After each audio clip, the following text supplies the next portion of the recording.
Hi friends, எல்லாருக்கும் வணக்கம். நேற்று எபிசோடு பார்த்தீங்கன்னா, விஜய் சேதுபதி அவர்கள் போர் அடிக்காம கொஞ்சம் கொண்டு போயிட்டாரு பேசியே.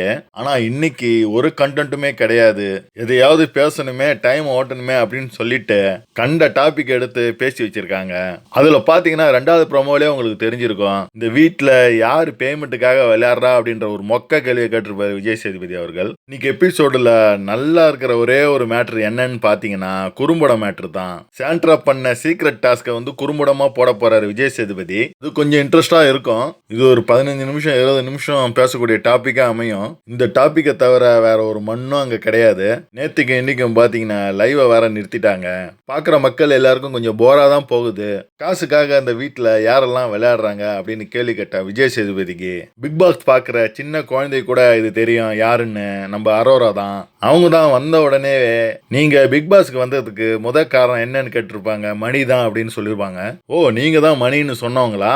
உங்களை அடுத்த வாரம் எவிக்ஷன் லிஸ்ட்ல சேர்த்துருவோம். அதுக்காகவே இந்த கேள்வி உங்களுக்கு வச்சு உங்களை அடுத்த வாரம் தூக்குறோம் அப்படின்னு விஜய் டிவி டீம் முடிவு பண்ணிட்டாங்கன்னு நினைக்கிறேன். ஸோ விஜய் டிவி டீம் பார்த்தீங்கன்னா அரோராவுக்கு சிம்பாலிக்கா சொல்றாங்க. ஸோ இனிமேலாவது ஒழுங்கா விளையாடுங்க, இல்லாட்டி அடுத்த வாரம் எவிக்ஷன் லிஸ்ட்ல நாமினேட் ஆகி நீங்க தான் போறீங்க அப்படின்னு சிம்பாலிக்கா சொல்றாங்க நம்ம விஜய் டீம். ஸோ அந்த வகையில முதலாவதா வந்து இந்த கேள்விக்கு சபரி தான் பதில் சொல்றாரு அரோராவை சுட்டி காட்டி. சார், அந்த பொண்ணுக்கு எல்லாமே தெரியும் சார். சூப்பரா விளையாடுற பொண்ணு தான் சார் அது. இந்த பிக் பாஸ் கேம சந்து பொந்தலும் நேக்க அறிஞ்சவங்க சார் இவங்க. ஆனா என்னமோ தெரியல, இவங்க ஒழுங்கா விளையாட மாட்டாங்க அப்படின்னு சபரி சொல்லுவாரு. அப்படியா? இவங்க பாத்ரூம் பக்கம் தான் ஒரு சந்து இருக்கு, அந்த பக்கம் தான் வந்து தெரிஞ்சு வச்சிருக்காங்கன்னு நான் நினைக்கிறேன். மற்றபடி என்னத்தை இவங்க கிழிக்கிறாங்கன்னு தெரியல. காதல் கண்டத்தை வச்சு கொஞ்ச நாள் பழுப்பு ஓடிச்சு. அதுக்கு பலிகடா நம்ம துஷாரை தூக்கிட்டாங்க. நல்லா விளையாடுறவன் தான் அவன். அப்படி சொங்கி மாதிரி விளையாடி வெளியே போயிட்டான். அடுத்த வாரம் பாத்தீங்கன்னா லிஸ்ட்ல இவங்க தான் இருக்காங்க, இல்லாட்டி ரம்யா ஜோ. இவங்க 2 பேர்ல யாராவது கண்டிப்பா வெளியே போயிடுவாங்க. நீங்க வேணா பாருங்களேன். அடுத்து சுபிக்ஷா தான் பேசுறாங்க. இவங்க யாருகிட்டயுமே பேச மாட்டாங்க. நாங்க வாண்டடா போய் தான் அவங்க கிட்ட பேசுவோம். ஒருவேளை அவங்க பேசி மத்தவங்க ஹர்ட் ஆகி அதனால பிரச்சனை வந்துருமோன்னு பயப்படுறாங்க அப்படின்னு சொல்லியிருப்பாங்க சுபிக்ஷா. எனக்கு தெரிஞ்சு இது வரைக்கும் யாரையுமே ஹர்ட் பண்ணதே கிடையாது. பேசவே தெரியாது அவங்களுக்கு. கோவம் வந்துச்சுன்னா மாமாக்கு கோவம் வந்துருச்சு அப்படின்ற மாதிரி அந்த இடத்துல இல்லாம போய் பெட்ல போய் படுத்துக்குவாங்க. இதை தான் அவங்க செஞ்சிட்டு இருக்காங்க. அடுத்து பாத்தீங்கன்னா நம்ம டம்மி பாபா அமித் தான் வந்து பேசியிருப்பாரு. அவங்க சின்ன சின்ன விஷயத்தை தான் அவங்க வந்து ஃபோக்கஸ் பண்றாங்க. டாஸ்க்லாம் நல்லா விளையாடி அதில் கொஞ்சம் கான்சென்ட்ரேஷனா டாஸ்கை கையாண்டாங்கன்னா அவங்க சூப்பரா கேமை நவுத்தின்னு போவாங்க அப்படின்னு சொல்லுவாரு அமித். அமித் அங்கிள் என்னத்தை சின்ன சின்னதா பார்த்தாருன்னு தெரியல.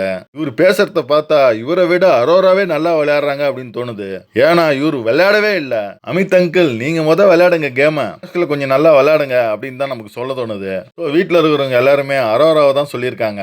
யார் என்ன சொன்னாலும் நான் பேமெண்ட்டுக்காக தான்டா வந்தேன், அதை கொடுத்து தொலைங்கடா அப்படின்ற மாதிரி தான் அவங்க இருப்பாங்க.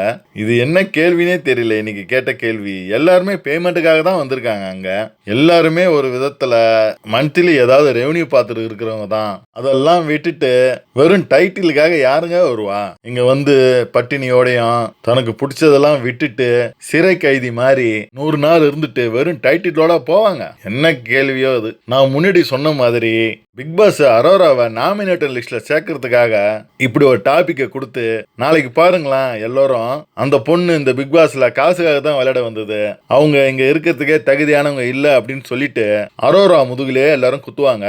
அப்படியே நாமினேட் லிஸ்ட்ல வந்த உடனே ஈஸியா ஆயிடும் பிக் பாஸ்க்கு அரோராவை தூக்க. சோ அந்த காரணம் தான் இந்த டாபிக்கே அப்படின்னு நான் முதலே சொல்லிட்டேங்க.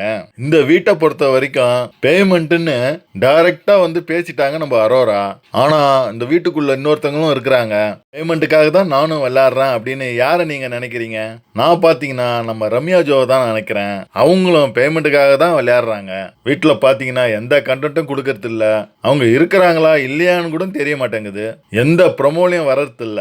என்ன இந்த பிக் பாஸ் சீசன்ல வந்துட்டா ஒரு 4 பேருக்கு நம்ம தெரிய ஆரம்பிச்சிருவோம். அப்புறம் விஜய் டிவி நம்மளை தத்து எடுத்துக்கும். அடுத்து ஏதாவது ஒரு ஷோல நம்மளை கூப்பிடுவாங்க.